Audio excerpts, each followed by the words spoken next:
Started with the committee of the whole, please. Yeah, Jamie likes that too. If all the board members could please make sure you got your microphones on.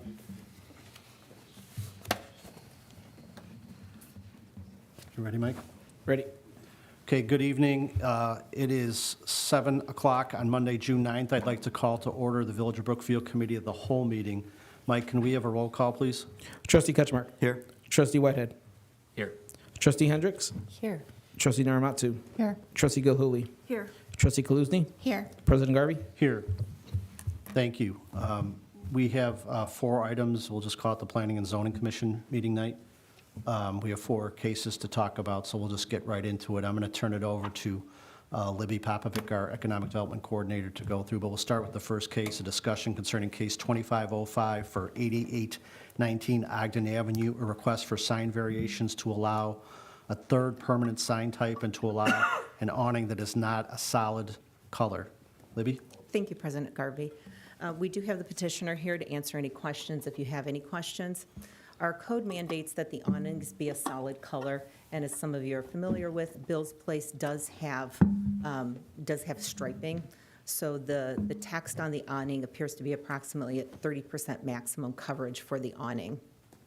Here you can see a copy, or you can see where the subject site is, as well as a photo of what it looked like previous to Bill's Place Express taking it over. Here's the proposed site plan. It's currently under building permit review right now, and it's included here just for your reference. Background information, it's located in the C1 General Service District on Ogden. Lots approximately 8,500 square feet, approximately 60 feet wide. Petitioner has applied for a significant renovation, and they're going through that process right now with an expansion of the building along the site rehabilitation. And as part of the 455 square feet building expansion, they also included a monument sign that's been permitted, and it is within our code. So in keeping with the petitioner's corporate identity, for the other location that they have, they would like to propose a blue and white striped awning, which is, symbolic of their location. Our code limits the building to 2 permanent sign types. So here you can see the existing Bill's Place awning at the other location in LaGrange Park. Code provides the following standards that you are all familiar with. I'm not going to go through all of those. We've got 4 of them, so if you do have any questions on it, I certainly can. But it's the standards of review under section 42206. And I will turn it over to the petitioner if you have any further questions. We didn't want to see you, we wanted to see the real brains behind your team. I know you brought your consultants with you, but no. Is there anything you want to add? No, okay. if you have any questions. Okay. Trustee Hendricks, was there anything you wanted to add from the Planning and Zoning Commission? No, there was very little discussion. I think it was unanimous. Voted aye. Yeah, I'm very familiar with the blue and white awning. I can see it from my house and across the street in LaGrange Park, and we understand to keep the brand. There's already, I saw some pictures on social media. You started some work, and it already is generating some excitement. What's your time frame in terms of? 6 weeks, hopefully we're open. Okay. August 1st, the latest, hopefully. Okay. Yeah, we're pushing. Okay. Well, the way it works tonight is the board, we had a very detailed packet with the minutes from the Planning and Zoning Commission, the staff's recommendation, and the committee of the whole tonight to discuss it, take input, and then we vote on it in 2 weeks. So on the night of the 23rd, the board will vote on the Planning and Zoning Commission's recommendation. You don't have to be here that night. Okay. You can. It'll be at the very beginning of the agenda. If you're not here, staff will notify the results. So. Okay. All right? All right. Thank you. Thanks for coming back to Brookfield. Thank you. And thank you to your team for coming out tonight.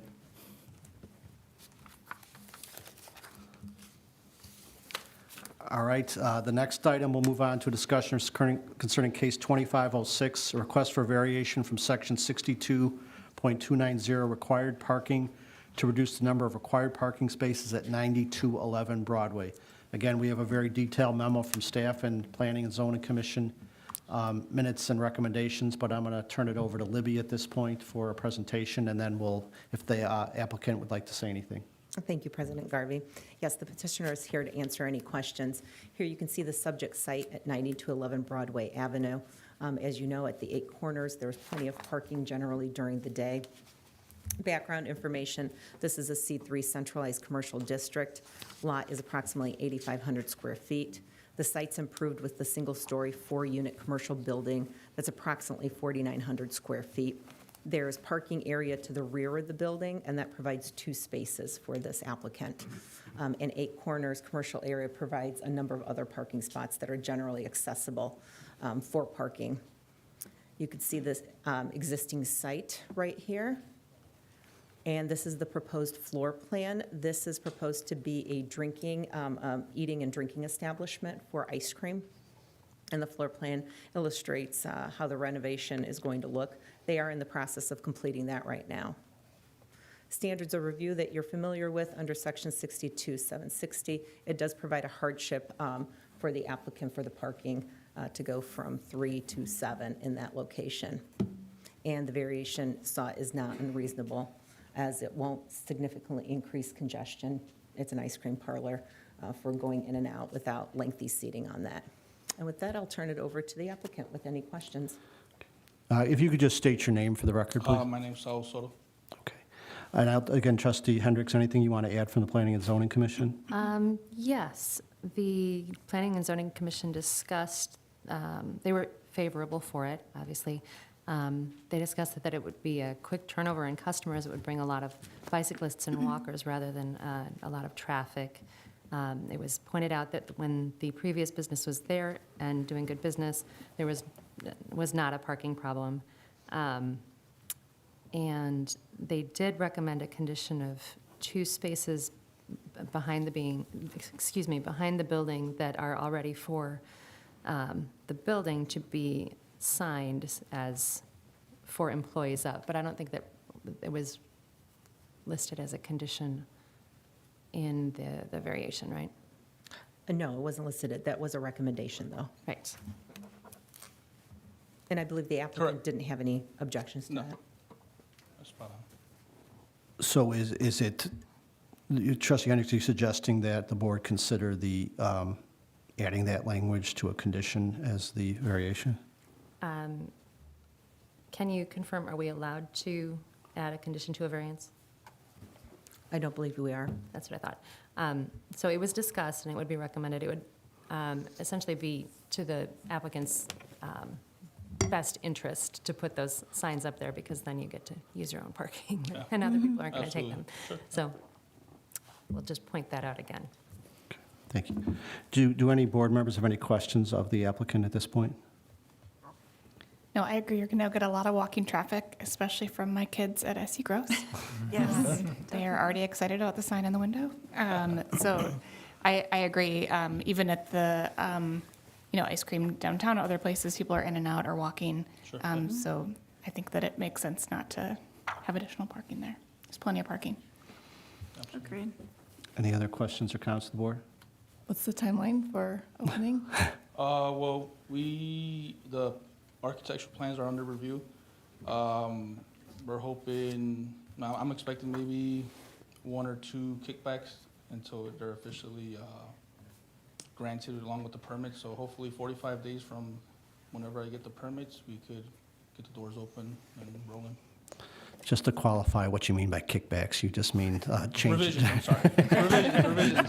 There's always revisions. Revisions in your plans. Correct. As we've indicated, there's a lot of excitement. The sign in the window has generated a lot of excitement already about a ice cream establishment there, and I think you'll do very well. So we appreciate you choosing Brookfield and looking to come here. And I know staff will try and expedite everything as reasonably possible to make things happen for you. Right. Okay, and as, I don't know if you heard my previous comments to Dimitri from Bill's Place, we'll give a chance for the board to review this. We'll vote on it 2 weeks from tonight on the meeting of the 23rd, on the board meeting, which will be at the very beginning of the night. You don't have to be present, you can be present, and staff will notify you of the board action from there. Okay. All Sounds right. good. guys Thank have you a good so night. much. Thank you. Thank you. Thank you.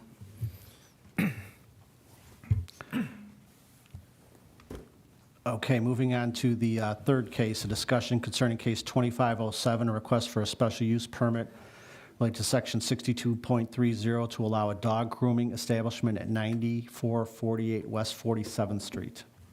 Libby? Thank you, President Garvey. So here you can see a copy of the subject property. We do have the applicants that are here, street view of what it looks like right now. Background information on it is it's located in the I-1 General Light Industrial District. It's approximately 8,700 square feet, two-story mixed-use building. Ground floor has one commercial space, and there are 5 residential units on the second floor that are going to be used as residential units. The dog grooming establishment requires a special use permit in the I-1 district.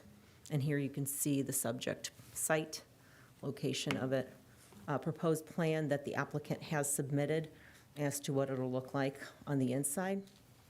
We've got the standards of review, whether it's compatible with the intent and purpose of the property zoning district, compatibility of the use with the existing uses on the site and in the vicinity, and special actions that are contemplated to modify any unique, special, or unusual impacts which the special use may cause or intensify upon properties or uses upon public facilities or neighboring properties. And in this situation, the PZC did recommend approval of the special use permit for the dog grooming place called The Cutest Dog to allow the dog grooming salon, subject to the condition that the property be developed in compliance with the floor plan, which they will be submitting an additional floor plan for review. And the applicant is here to answer any questions. Thank you. If you'd like not sure to, which you one's could gonna come come up up. if you'd like. Again, I'm going to ask Trustee Hendricks if there's anything like you'd like to add from the Planning and Zoning Commission. There were questions from the commission about hours and boarding, and the petitioner stated that there would not be boarding on site, and that would in fact require an additional special use permit, I believe, if they wanted to ever do boarding on site. People would be essentially stopping for just a few minutes, dropping off the dog, leaving. It's not going to be people parked there for hours at a time. There's plenty of parking. We did have some emails that came in from neighbors who were concerned about the parking and dogs being near 47th Street. But we do have Frisky Dog down there on 47th and haven't had any problems to my knowledge. The commission wasn't particularly concerned about that. So they were favorable. I just have a question. Is there an option, I know some places have, where you can come in and use their dog washing station? You could come in and do your own? No, No. not at this time. Okay. And if I could just have you state your name for the record, please. Yes, I'm Jennifer Navarez with Midwest Signature Properties. I'm her real estate agent, assisting in the commercial lease. Okay. Thank you. Thank you for being here. Any other questions or comments from the board? Okay, again, as Libby indicated, there was a unanimous recommendation from the Planning and Zoning Commission. So I don't know if you heard or not, but the process is, this is committee of the whole, where the board has, we've had a opportunity to review the packet, which is the Planning and Zoning Commission minutes, staff recommendation, staff report, and we will give the chance for board members to digest this, and then we'll vote on it 2 weeks from tonight. So the board will take action to either follow or reverse the recommendation of the Planning and Zoning Commission. We'll do that at our meeting on the 23rd. It'll be on the board meeting at 6:30. You don't have to be present. You're welcome to be present. If you're not here when that happens, staff will notify you of the results, and then what'll happen after that. So, and again, thank you and good luck with your business. Thank you very much. Okay, and last but not least, discussion concerning case 2508, a request for variation from section 62.17 to allow a 526 square foot garage that exceeds the maximum of 472 square feet at 3936 Maple. Point of note, President Garvey, that's 528 square Okay, feet. I'll let you talk in just a moment, please. Thanks for interrupting. Libby, can you make your presentation? Certainly. We do have the applicants here to answer any questions. This is the subject property at 3936 North Maple Avenue. Background information, the lot's a legal lot, about approximately 4,700 square feet. Code limits the size of the detached garage to 660 square feet, or 10% of the lot area. In this case, that would be 472. So with the proposed garage, the additional garage space, the property would meet the 35% maximum lot coverage, as well as the minimum green space requirement of 40%. Here's the proposed site plan. The yellow is the proposed garage, which is 428 additional square feet, right? 528, sorry. That's indicated in the packet under the applicant's request. It's just listed wrong on the agenda, so thank you. And the proposed plan here for the garage. Standards of review that you're familiar with under section 62760. And the PZC did review it, and they did recommend approval of the variation. And I'll open it up to any questions that you might have of the applicant. Thank you. And one more time, I'll turn to Trustee Hendricks to see if she has anything to add from the Planning and Zoning Commission. I took a lot of notes that night. The stormwater always comes up, and the stormwater rules will still have to be met. The feeling was that it was an improvement because it was taking parking off of a congested street, but there was a wish from the commission or members of the commission to have it written into, and the chairman wanted it written into the county rules.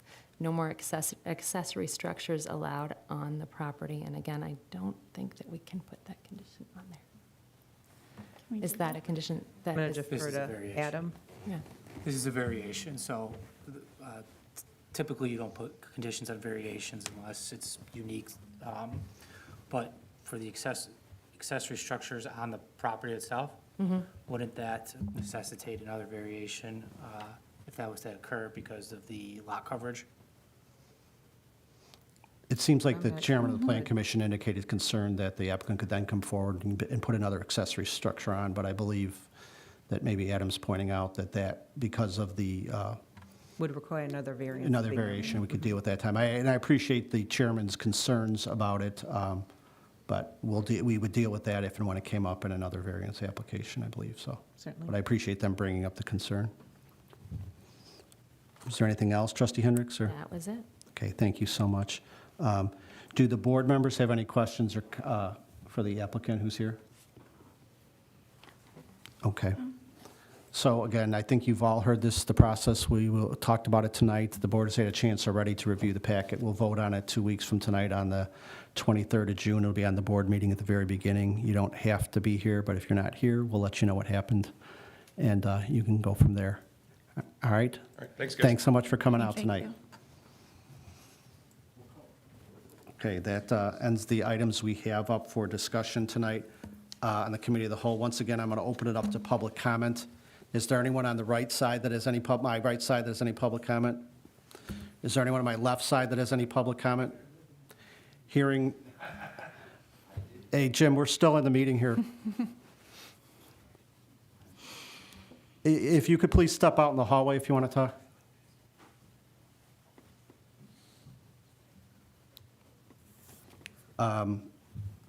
Seeing no further public comment, Tim, is there a need for any executive session? Nope. Okay. That ends the items we have on the Committee of the Whole. So at 7:18, I'd entertain a motion to adjourn the Committee of the Whole meeting. So moved. Second. The motion to adjourn was made by Trustee Kaluzny, second by Trustee Gahuli. Roll call, please. Trustee Ketchmark. Aye. Trustee Whitehead. Aye. Trustee Hendricks. Aye. Trustee Naramatsu. Aye. Trustee Gahuli. Aye. Trustee Kaluzny. Aye. Motion passes. Okay, the meeting's adjourned at 7:18 PM. Thank you so much for coming, everyone.